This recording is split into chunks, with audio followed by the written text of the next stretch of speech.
Welcome to the Influency Podcast. What I have for you today is a podcast episode that I've recorded a while back, actually.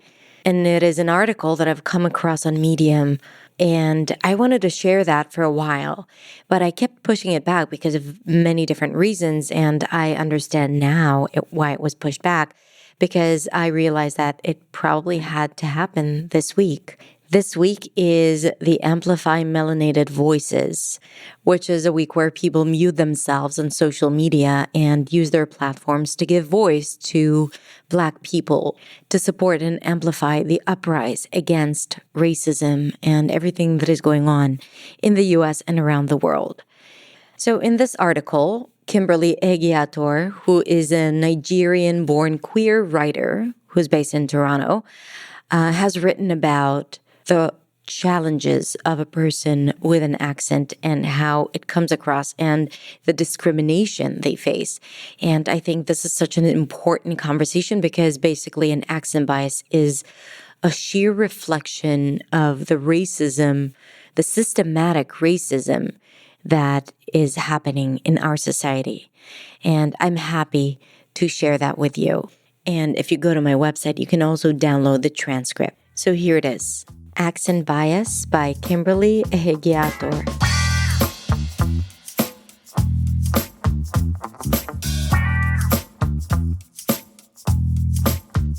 Accent bias can be defined as the unjustifiable discrimination of individuals who speak a language with an accent. The perception of accents is usual, and people tend to act more favorably to people that speak like them, just like they tend to be more accepting of people that look like them. In the US and Canada, where English is the main language spoken, people tend to discriminate against people that speak English differently. Generally, the European and the North American accents are viewed as superior, and anybody that speaks with a different accent is considered unintelligent, less educated, or of lower economic class.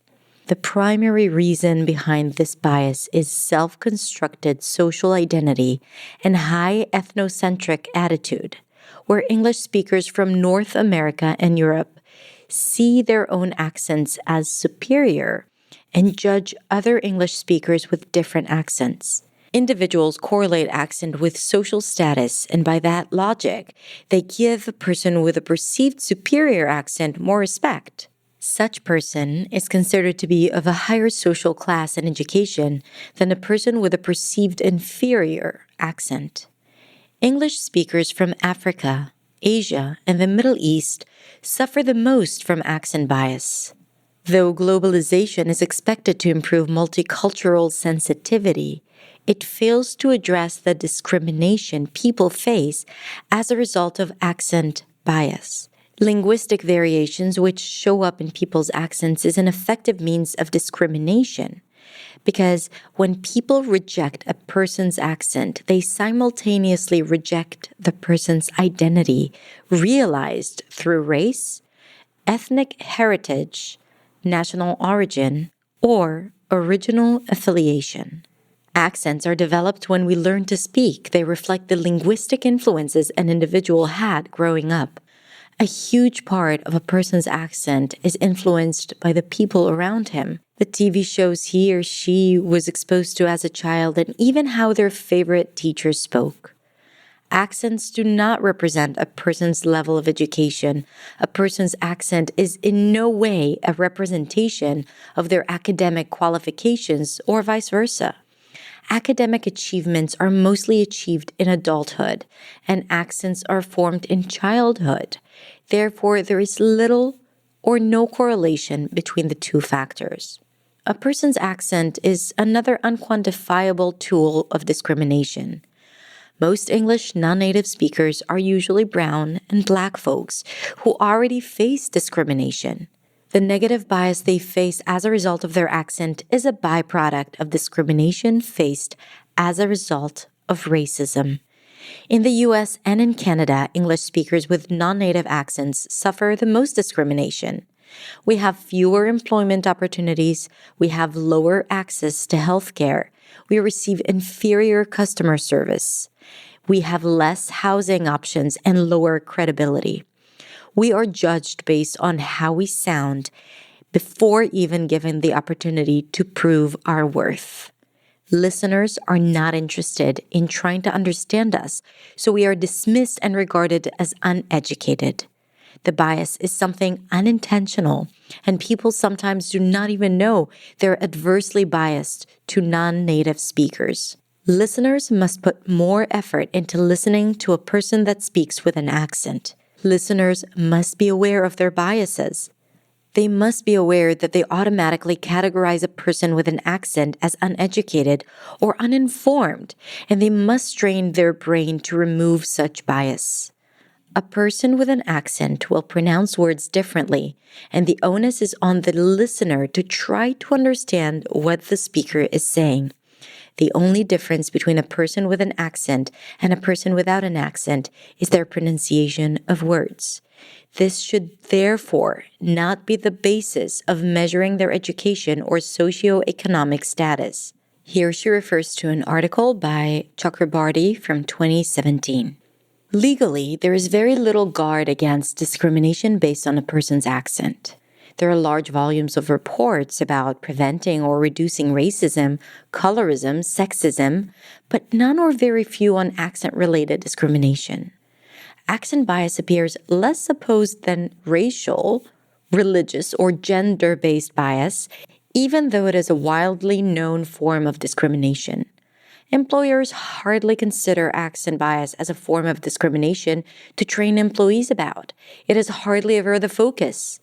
On most employment contracts, they state that they are an equal opportunity employer and all applicants or employees will be considered without attention to race, gender, national origin, disability, or any other visible distinctive trait. They all, however, fail to mention accent. For us with non-native accents to fit in, we try to tame our accents so that we sound more American or Canadian or European, even though we are speaking a language which we have spoken from birth. It creates an inferiority complex that is hardly ever talked about. The person with a non-native accent knows he or she might be judged for their pronunciation of a certain word. They focus more on that word and less on their speech and end up fumbling on words and sentences, thus affirming the perception that we are uneducated and cannot speak proper English. It is quite inconvenient and embarrassing for non-native speakers. Flipping the sides, people with non-native English accents have no problem listening to Europeans and North Americans. They put effort into listening because they understand that the pronunciation of words may be different from what they are used to. The effort to listen to a person with a different accent should not be one-sided. It is different if the speaker is being incoherent and it isn't possible to understand them. However, when they are just pronouncing words differently, the listener should put in an effort to listen.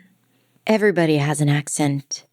In the age of globalization, where migration is more common than ever, and with the internet, people are exposed to different people with different backgrounds, and most likely, different accents. Therefore, it makes no sense to discriminate against a person because they speak different. With about 195 countries in the world, we are not all expected to sound the same. People in the same country might even sound different. People have accents showing that they're from the southern region and other accents showing that they're from the north. When the accent is, however, African sounding, we are dismissed as uneducated, causing unnecessary inferior complex among the speakers. People are denied employments because employers think that just because they sound different, they might not understand the work at hand. People must stop assigning superiority to North American and European accents.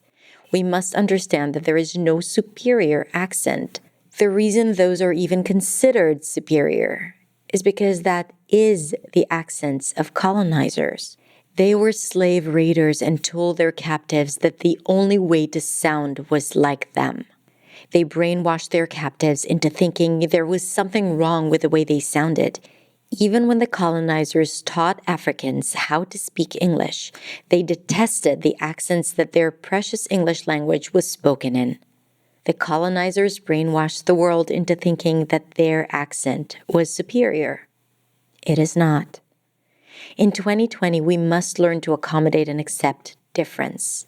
We must learn to accept that there are different people in the world that sound different, look different, of different sexual orientations, and all that difference is beautiful and should not be a tool for discrimination.